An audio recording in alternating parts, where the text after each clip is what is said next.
Fiona's hands were still wet from the dishes when she felt that sharp, familiar tug in her stomach that told her something was wrong. It was not the baby. Not this time. It was something else. Something in the silence of the room that pressed against her chest like a warning she didn't yet have words for. She dried her hands on the hem of her dress and looked around the small, cracked-wall apartment that had been her world for the past 2 years. The peeling paint, the second-hand curtains that never quite blocked the morning light. The baby's corner with the worn-out blanket she had washed so many times it had lost its color. This was her life, and for a long time she had told herself it was temporary. That one day, things would change. Caleb had promised her they would. She was 17 when she met him. He was 18, tall, sharp-eyed, full of big dreams and an even bigger smile that made her forget every sensible thought she had ever had. They were young and they were reckless and they were in love, or at least Fiona believed with everything in her that they were. He used to hold her face in his hands and say, "Fiona, I'm going to build something great, just watch me." And she watched. She watched and she believed and she loved him with a kind of love that only the very young and very hopeful can manage. Then she got pregnant. Neither of them had parents to run to. Both sets had died too soon, leaving them with relatives who didn't want them but couldn't quite bring themselves to turn them away. When Fiona's aunt found out, she didn't cry. She didn't shout. She simply looked at Caleb and said, "You did this. You'll fix it." His uncle said almost the same thing on his end. So they were pushed together, two teenagers with no foundation, no savings, no plan, only a baby on the way and the quiet, terrifying weight of being responsible for a life neither of them had asked for yet. They moved into the apartment when Fiona was 6 months pregnant. It had one window and a bathroom door that didn't fully close. Caleb called it a starting point. Fiona called it what it was, hard, but she said nothing. She cooked on a single burner stove and stretched every coin they had and told herself this was temporary. This was just the beginning. Little Eli came into the world on a sunny Tuesday morning, screaming with a ferocity that made the midwife laugh.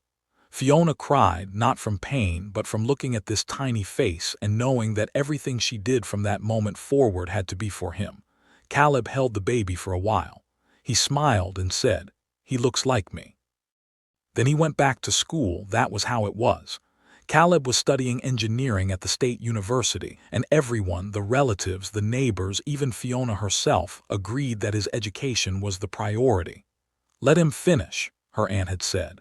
"When he graduates and gets a good job, your life changes. You want that for your son, don't you?" So Fiona worked.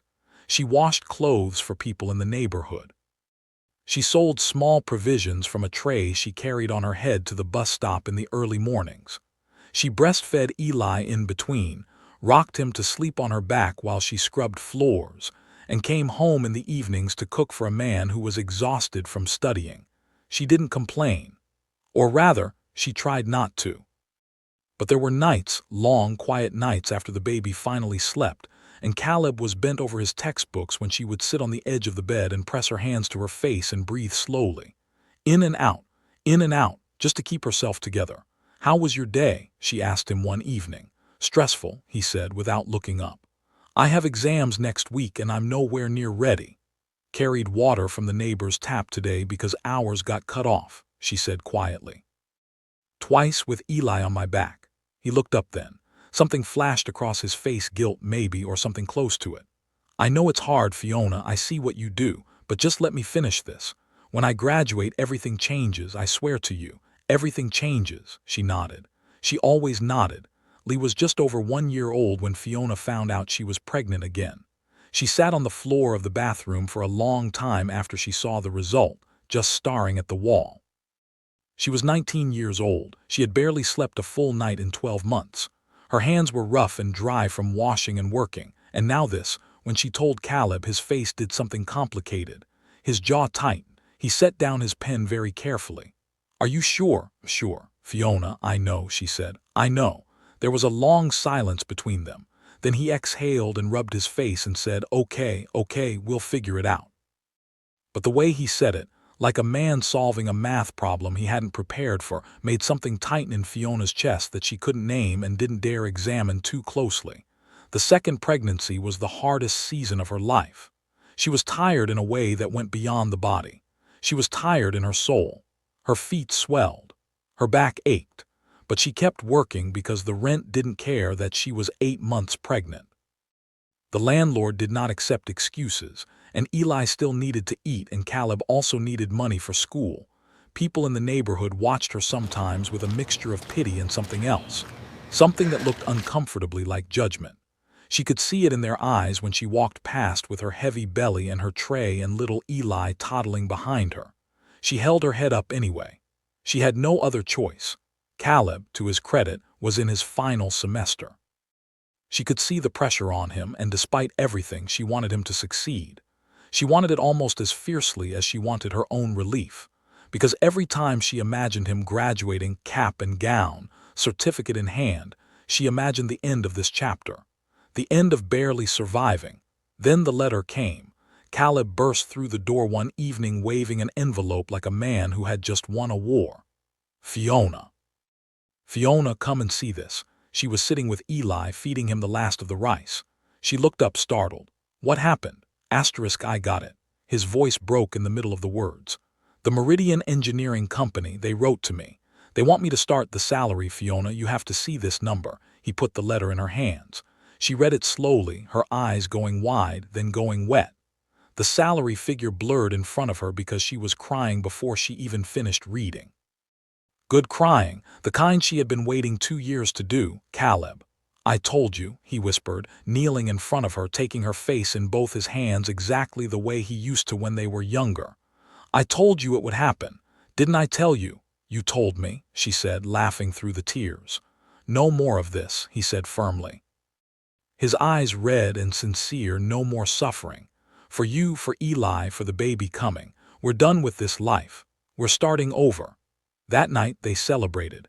It was a small celebration, a chicken stew she stayed up late to cook, a cold drink Caleb brought home, Eli falling asleep between them on the mat. But it was the best night Fiona could remember in 2 years. She fell asleep with her head on Caleb's shoulder and her hand resting on her belly, and she thought she really believed that the worst was behind her. She slept deeply that night. The kind of sleep that only comes when the body finally believes it is safe. She woke up to silence. She turned over slowly and looked at his side of the mat. He wasn't there. She told herself he had gone out early, maybe to the shop, maybe to see someone about the new job. She got up, moved around the apartment, made tea, fed Eli when he woke, and waited. By noon she knew. She didn't know how she knew. She just did.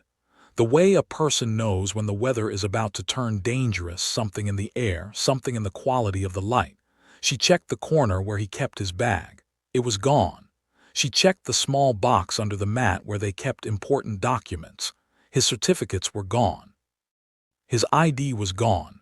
Everything that was his was gone. She stood in the middle of the apartment with Eli pulling at her skirt and her unborn baby pressing against her ribs. She stood very still for a very long time. Then she walked to the company. 8 months pregnant. She walked to the Meridian Engineering Company and stood at the reception desk and asked for Caleb. The receptionist looked at her belly, at her worn shoes, at her face that she knew must have looked like something had already broken inside it, and said, "I'm sorry, ma'am. We don't have anyone by that name resuming with us right now." "But he got a letter," Fiona said. "Yesterday. The letter said he should resume immediately." Receptionist's expression was gentle and terrible at the same time.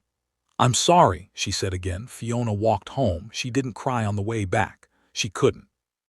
Eli was beside her, holding her hand with his small fingers, occasionally looking up at her face with those serious eyes that looked so much like his father's that it was painful.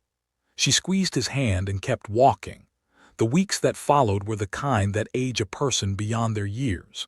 She had the baby, a girl, small and fierce, who she named Adele, in a public hospital, alone, holding the hand of a nurse she had never met. She lay in that hospital bed afterward looking at the ceiling and made a decision, quiet and absolute, somewhere deep in herself. She would survive this. Not because anyone was coming to save her, but because 2 small people needed her too, and she did survive. Slowly, painfully, the way that only real survival looks, not triumphant, not clean, but stubborn and relentless. She cleaned houses. She washed clothes. She moved into a smaller room in a cheaper area, and she kept her head down and she raised her children. Eli grew into a serious, quiet boy. Adele grew into a girl with fire in her eyes, and her mother's stubbornness written into every line of her small face. Years moved. Fiona moved with them. Ali was 12, and Ada was 10 the morning Fiona got the cleaning contract for a corporate company's staff appreciation event. It was good money, better than her usual jobs, and she had negotiated the rate herself, something she couldn't have imagined doing years ago. She brought the children with her that morning because the school was closed and she had no one to leave them with. They worked well together, the three of them. Eli mopped without being asked. Adele wiped surfaces with a focus that made Fiona smile. By the time the hall was clean, Fiona's back ached pleasantly in the way that honest work produces, and she was counting in her head what she would buy them for the weekend. Then the cars arrived. A sleek black car pulled into the company grounds, followed by a second one. The doors opened.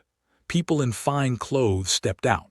Company staff began moving toward them, clapping, welcoming. Fiona was gathering her mop and bucket from the side of the building, half watching, not particularly interested. Then she saw him. He stepped out of the lead car in a tailored suit, hair cut low and neat, his face older but unmistakable, confident, smiling. The kind of smile that comes from a man who has built exactly the life he wanted. On his arm was a woman in a red dress, elegant and poised, who leaned into him with the ease of long familiarity. Fiona's bucket slipped from her hand and hit the ground with a sound that made Adele look up. "Mummy, are you okay?" She couldn't answer. She couldn't move. She could only stare at the man across the compound. This man who had held her face in his hands and promised her the suffering was over, who had packed his bags while she slept with his child in her womb, who had walked out of her life without a single word, now standing not 30 meters away from her, laughing softly at something his wife had just said. And then, as if guided by something she could not control, Caleb's eyes drifted across the compound and landed on her. Now if you were Fiona in that moment, standing there with your mop and your 2 children and 10 years of survival behind your eyes, what would you do? Would you walk away? Would you say something? Comment below and let us know, and also tell us where you're watching from. Part 2 is coming, and trust me, you do not want to miss it. If this story moved you, please give it a like so more people can find it.